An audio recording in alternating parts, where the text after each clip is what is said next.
my ankle I can't feel because of the nerve.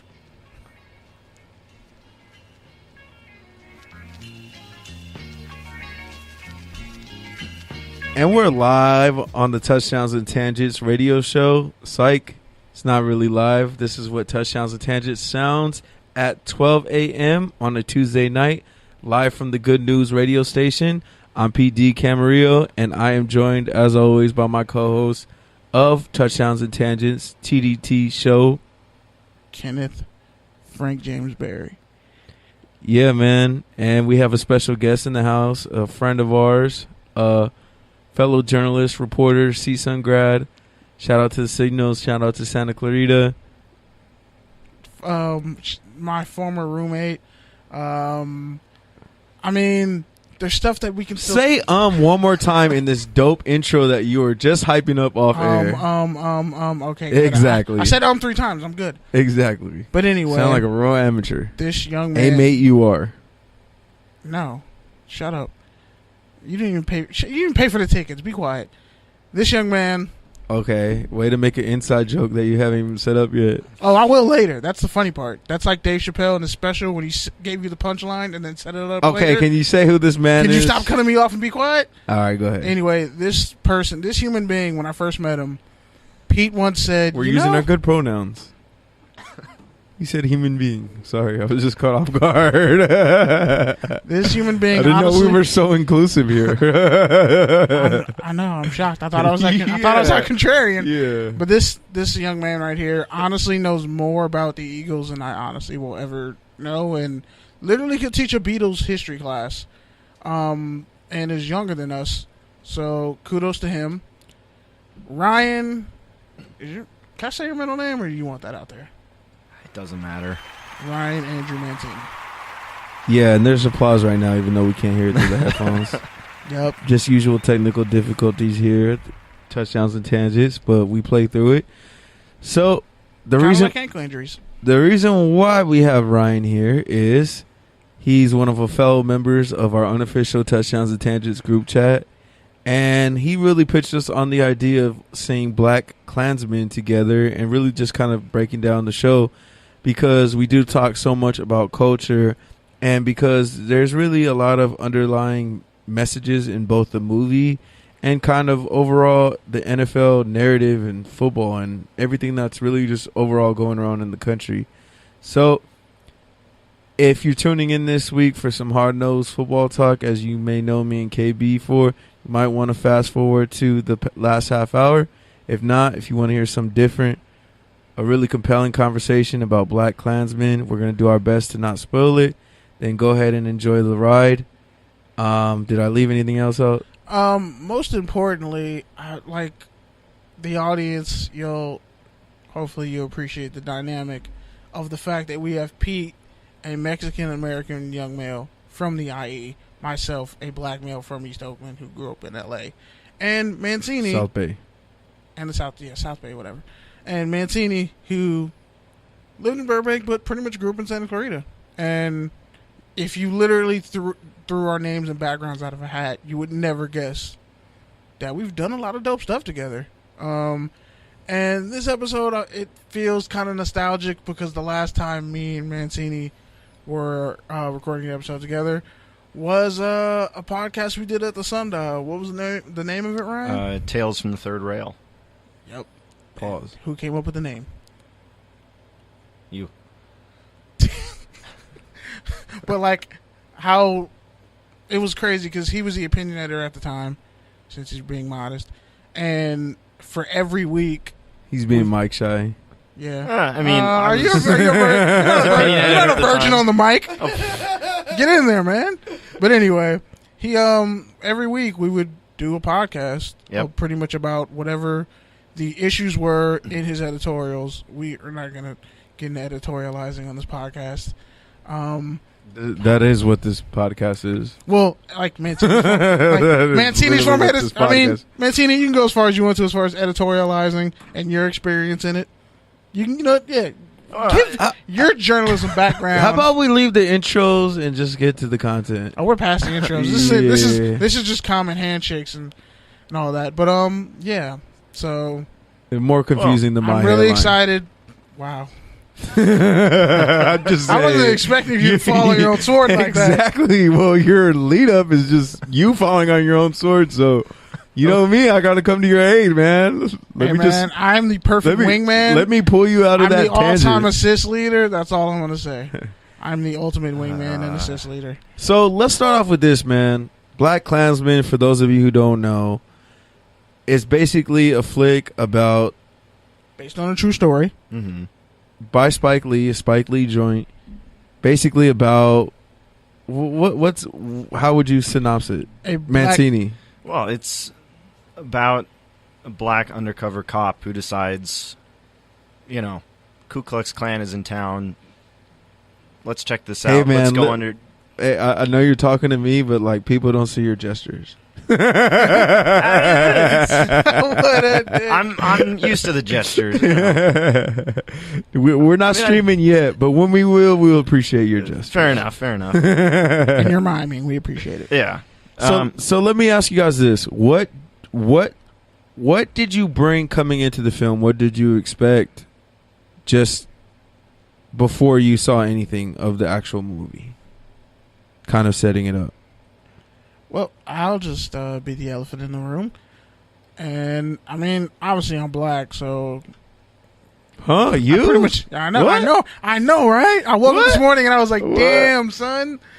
Now I know how little Dickie felt in that Chris Brown video. No, I'm just kidding.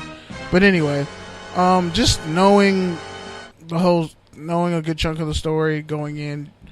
Was it John Stallworth? That was Ron Stallworth. Ron Stallworth. Now, have you read the book?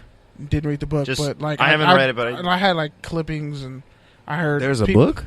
Yeah, he wrote a memoir that focuses all on it. And pretty much, yeah, like you said, undercover cop in Colorado, the first black cop pretty much in Colorado. Mm-hmm.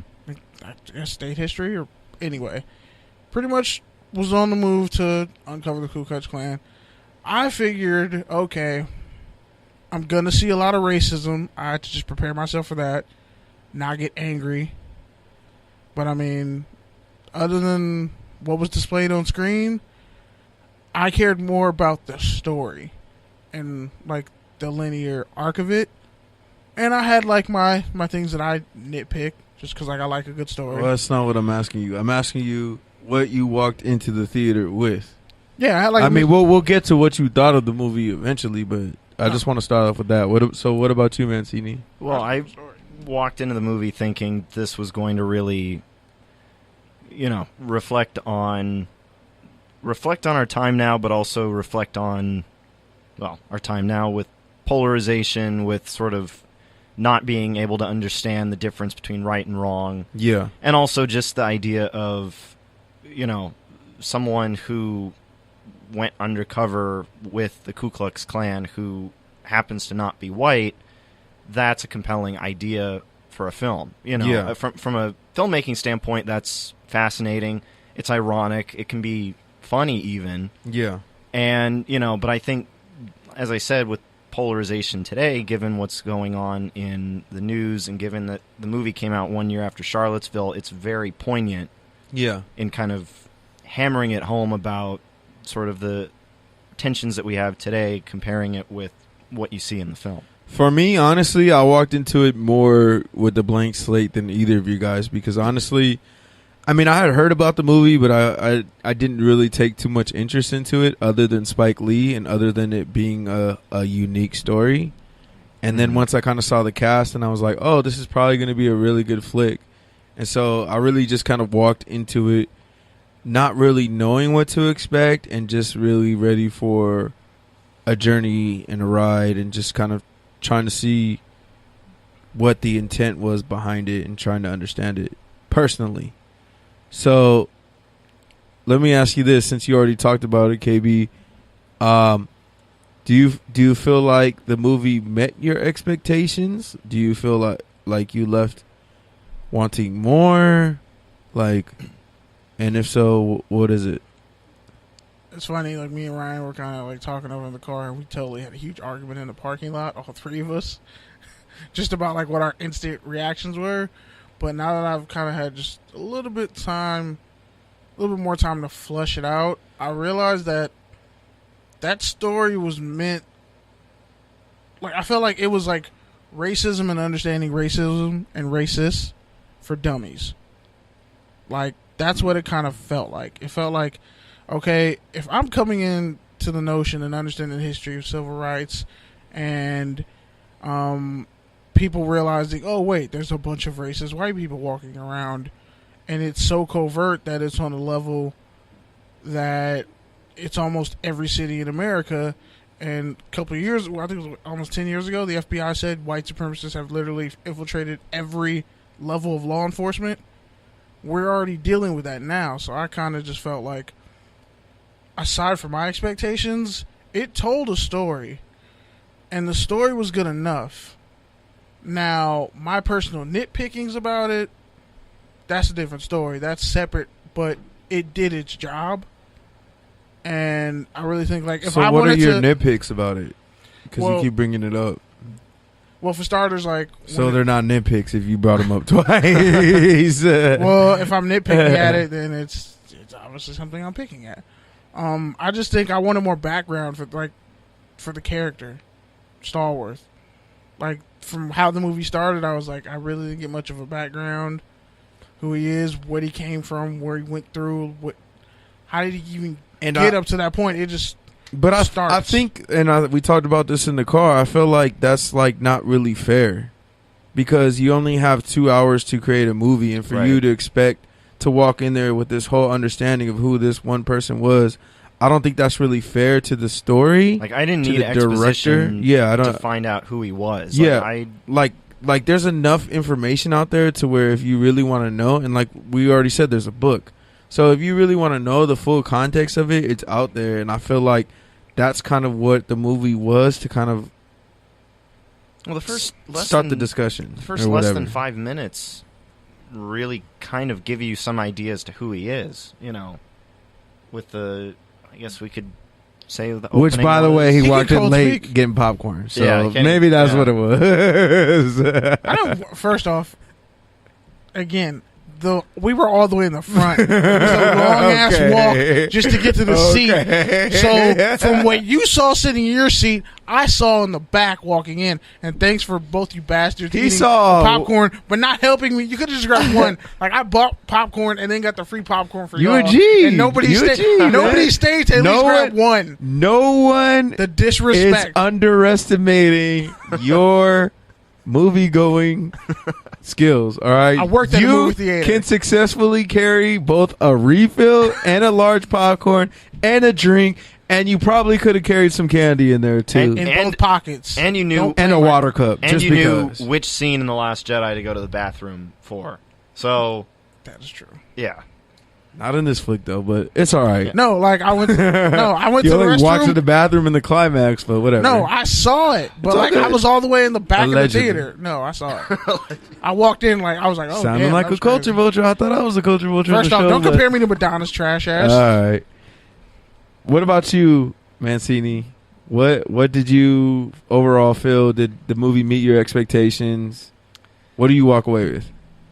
I think overall it met my expectations. I think that to some degree, I don't know, it's tricky seeing where the movie's kind of placement is with a lot of other films at this time of the year, and sort of thinking sort of what the trajectory was when it came to box office. Now, I know at the end of the day it had to do, and I mentioned it earlier about the 1-year anniversary of Charlottesville, which I think is super important, especially with the point that Spike Lee was trying to hit home with the entire film, and in that context. And I think that it really kind of showed how, you know, sort of the pushes that I know sometimes as actors have to go through in his movies, but also it really went a good deal in trying to sort of explain racism in a way where you don't normally